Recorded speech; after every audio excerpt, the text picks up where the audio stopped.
Hello guys, how are you. आप सभी का स्वागत है मेरे इस यूट्यूब चैनल अपना फ्यूचर .com पर।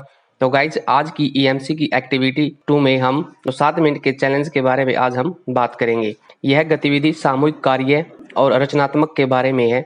इसमें विद्यार्थी अपने उद्देश्य तक पहुंचने के लिए एक दूसरे का सहयोग करेंगे और अपने आसपास की वस्तुओं का नई तरह से उपयोग करेंगे। साथ ही साथ किसी नए काम को करने में अपनी भावनाओं से भी अवगत होंगे। कोई नया काम करते हुए या किसी नई परिस्थिति में अक्सर हमें या तो डर लगता है या हम उसे ठीक से कर पाएंगे या नहीं, या फिर हम उत्साहित होते हैं। यह स्वाभाविक बात है।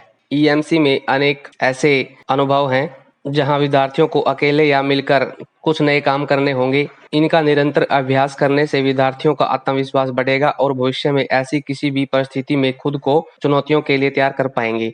यह गतिविधि इस तरह के एक अनुभव का उदाहरण पेश करेगी। तो इसमें क्या क्या, कितने और किस तरह से करनी है, तो आइए जानते हैं। इसमें सबसे पहले 5 या 6 स्टूडेंट होने चाहिए। और इसमें क्या सामग्री यानी कि क्या मटेरियल की जरूरत है। इस एक्टिविटी को करने के लिए आपके पास एक वॉच होनी जरूरी है जिसमें आप टाइम देख सकते हैं कि इससे क्या फायदा मिलेगा बच्चों को। इससे भविष्य में सफल होने के लिए ईएमसी का महत्व समझ पाएंगे। ईएमसी की मुख्य क्षमताओं के बारे में बच्चे जान पाएंगे।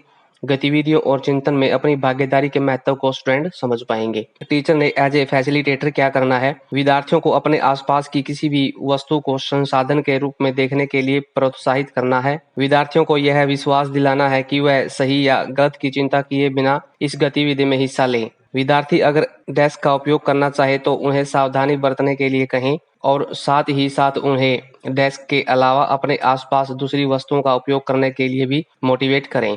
अब आइए बात करते हैं कि इस 7 मिनट के चैलेंज एक्टिविटी को कैसे करना है। सबसे पहले 5 या 6 विद्यार्थियों के समूह बनाएंगे। विद्यार्थियों को गतिविधि का नाम बताते हुए उनसे पूछेंगे कि क्या वे इसके लिए तैयार हैं। अगर वो यस करते हैं तो इस एक्टिविटी को आगे शुरू करवाना है। टीचर ने यह करते हुए कक्षा में उत्साह का माहौल बनाना है। उन्हें अपने आसपास उपलब्ध सामग्री का इस्तेमाल करके सबसे ऊंचा और मजबूत टावर बनाने को कहना है। टावर बनाने के लिए 7 मिनट का समय उनको देना है।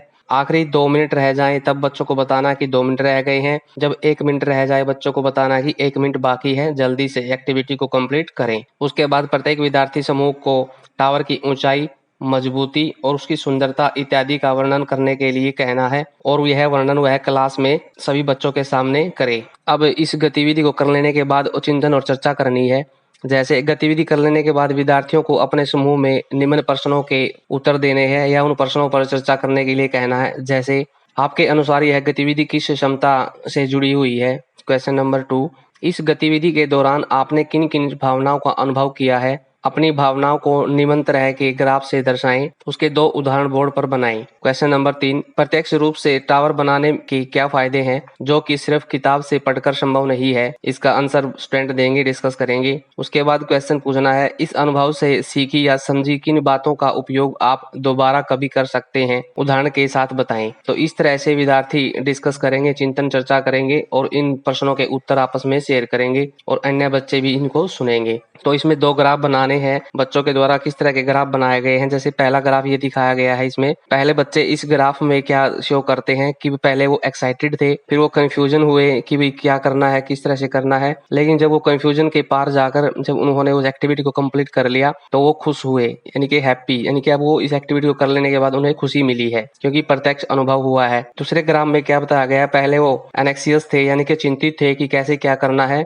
लेकिन जब उन्होंने इस एक्टिविटी को कर लिया तो वो बहुत खुश हुए और इस खुशी से वो पॉजिटिविटी मिली है ताकि वो इन फ्यूचर में भी इस तरह की एक्टिविटी कर सकेंगे। यह उसको मोटिवेशन मिला है। इस तरह से इन 2 ग्राफों में यह शो किया गया है। सीखे साथियों के साथ अब क्या करना है, सभी विद्यार्थियों से कक्षा में अपने ग्राफ की प्रदर्शनी लगाने को कहना है। सभी को एक दूसरे के अनुभव समझने के लिए मोटिवेट करना है। इसके बाद विद्यार्थियों को एक एक करके ऊपर पूछे गए प्रश्नों पर अपने विचार साझा करने के लिए बुलाना है। क्लास के सामने आकर वो अपने विचारों को साझा करेंगे, डिस्कस करेंगे। इस गतिविधि के द्वारा आपने अपने समूह में कुछ ऐसे गुण और क्षमताओं का उपयोग किया होगा जो एंटरप्रेन्योरशिप माइंडसेट का हिस्सा है। ये लगभग वही गुण और क्षमताएं हैं जो अपने मनपसंद करियर में सफल होने के लिए आवश्यक हैं। ईएमसी क्लास में हम ऐसी ही विभिन्न गतिविधियां करेंगे, प्रेरणादायक कहानियां सुनेंगे, प्रोजेक्ट्स करेंगे और इन पर चिंता एवं चर्चा करेंगे। तो इस तरह से 7 मिनट का चैलेंज एक्टिविटीज बच्चों से करवानी है और बच्चे जब इनको कर ले तो उनके लिए क्लैपिंग करनी है, मोटिवेट करना है और उनको गाइड सब्सक्राइब करना है। तो गाइज मुझे आशा है कि 7 मिनट का चैलेंज एक्टिविटी आपको अच्छे से समझ में आ गई होगी कि कैसे करनी है और कैसे करवानी है। तो इस वीडियो को ज्यादा से ज्यादा शेयर करें, लाइक करें, कमेंट करें और आपने अभी तक मेरे इस यूट्यूब चैनल को यदि सब्सक्राइब नहीं किया तो आप सब्सक्राइब जरूर कर दें। और आज के लिए इतना ही काफी है। Thanks for watching and be positive guys.